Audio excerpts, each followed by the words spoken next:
Hello viewers, welcome to my channel রসই ঘর। আজ আমি আপনাদের সঙ্গে শেয়ার করব খুবই মজাদার একটি নিরামিষ রেসিপি, সয়াবিন কারি। এই রেসিপি তৈরি করতে খুবই সহজ। এখানে আমি প্রথমেই নিয়ে নিয়েছি সয়াবিন। এখানে আমি 1 কাপের একটু বেশি সয়াবিন সিদ্ধ করে নিয়েছি। আপনারা চাইলে গরম জলে 1 ঘন্টা পরিমাণ ভিজিয়েও রাখতে পারেন।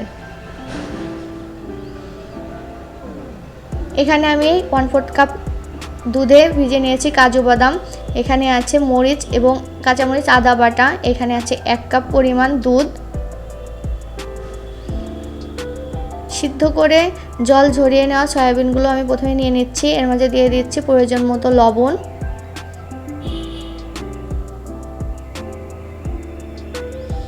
এবার দিয়ে দিচ্ছি সামান্য একটু কর্নফ্লাওয়ার। এখানে আমি 1 চা চামচের একটু বেশি ব্যবহার করেছি কর্নফ্লাওয়ার। দিয়ে দিচ্ছি কাঁচামরিচ এবং আদা বাটা। এখানে 1 চামচের মতো আমি ব্যবহার করেছি। আজকের এই রেসিপিতে আমি কোনো রকম পেঁয়াজ রসুন কিচ্ছু ব্যবহার করব না। সম্পূর্ণ নিরামিষ পদ্ধতিতে এই রেসিপিটা আমি আপনাদেরকে তৈরি করে দেখাবো। এবার সবগুলো উপকরণ দিয়ে আমি খুব ভালোভাবে সয়াবিনের সঙ্গে মাখিয়ে নিচ্ছি। এমনভাবে আপনারা এই পর্যায়ে সয়াবিনগুলোকে কোট করে নেবেন যাতে সবগুলোর গায়ে খুব সুন্দরভাবে মশলাগুলো লেগে যায়। আপনারা যদি সয়াবিন একটু পরিমাণে বেশি নেন তাহলে এখানে বাটা মশলাটাও একটু বেশি ব্যবহার করবেন। এটা সবাই জানেন, তারপর আমি বলে দিচ্ছি। এবার নিয়ে নিচ্ছি একটি ফ্রাইং প্যান এবং তার মাঝে দিয়ে দিচ্ছি তেল।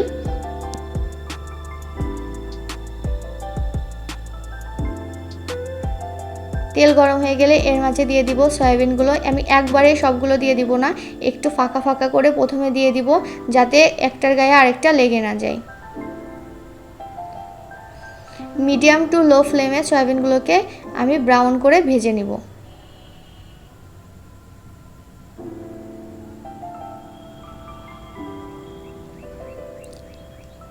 এরকম কালার আসলে আপনারা চুলা থেকে সয়াবিনগুলোকে তুলে নেবেন।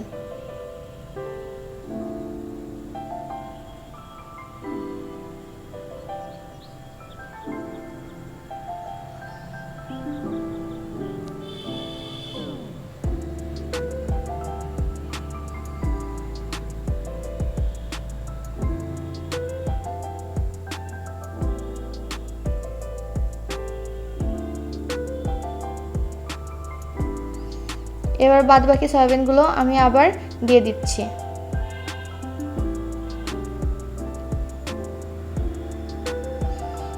একইভাবে সমান কালার আসলে আমি তুলে নিব। এবার যে তেল বেঁচে আছে তার মাঝে আমি দিয়ে দিচ্ছি গোটা গরম মশলা। এখানে আপনারা দেখতেই পাচ্ছেন কি কি আছে: তেজপাতা, এলাচ, দারচিনি এবং লবঙ্গ।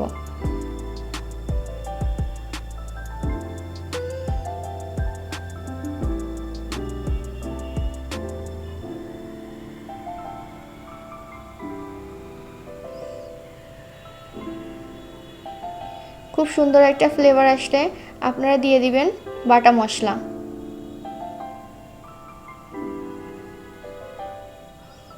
এখানে আছে জিরা বাটা, আদা এবং কাঁচামরিচ।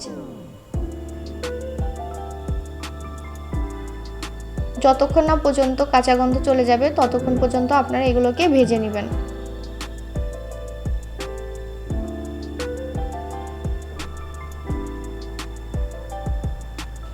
মশলাটা লো ফ্লেমে খুব সুন্দর করে ভেজে নেবেন যাতে কোনো রকম কাঁচা গন্ধ না থাকে, একটা সুন্দর ভাজা ভাজা ফ্লেভার বের হয়।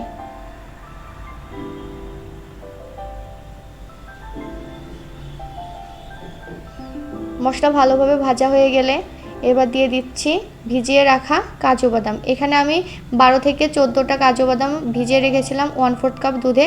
সেটাকে আমি খুব ভালোভাবে পেস্ট করে এর মাঝে দিয়ে দিচ্ছি। মশলা থেকে যখন তেল বের হয়ে আসবে, মশলা আলাদা হয়ে যাবে তেল থেকে, তখনই আপনারা এই কাজু বাদামের পেস্টটা দিয়ে দিবেন।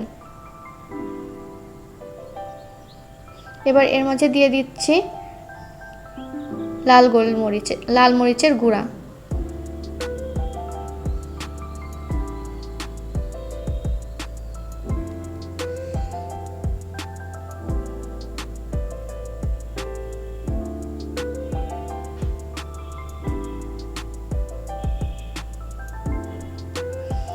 ভালোভাবে মশলা কষানো হয়ে গেলে ভেজে রাখা সয়াবিনগুলো দিয়ে দিব। মশলার সঙ্গে খুব ভালোভাবে সয়াবিনগুলোকে কষিয়ে নেব। এই পর্যায়ে গ্যাসের ফ্লেম লোতে রাখতে হবে।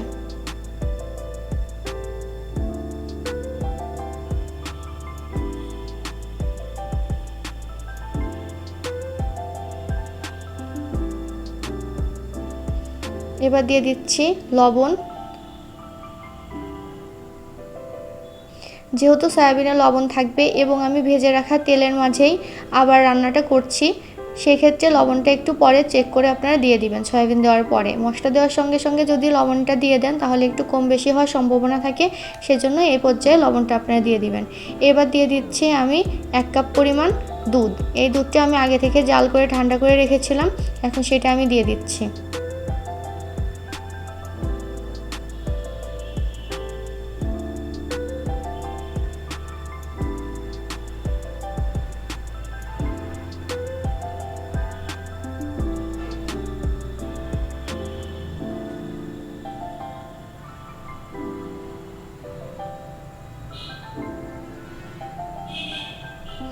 এবার দিয়ে দিচ্ছি 3টা কাঁচামরিচ, আমি এটাকে চিড়ে দিয়ে দিয়েছি। খুব সুন্দর একটা ফ্লেভার অ্যাড হবে এই পর্যায়ে যদি আপনারা কাঁচামরিচ দিয়ে দেন।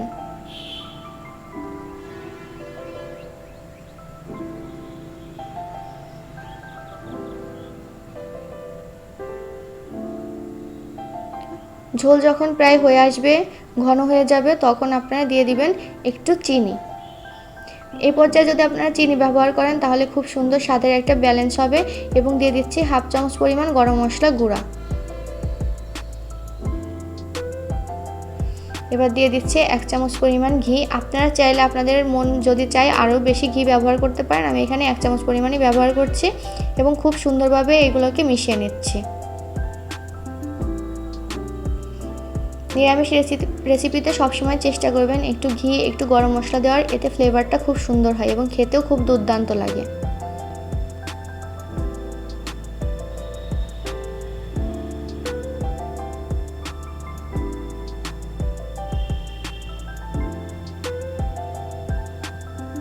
আমার রান্না হয়ে গেছে, এবার আপনাদেরকে পরিবেশন করে দেখাবো।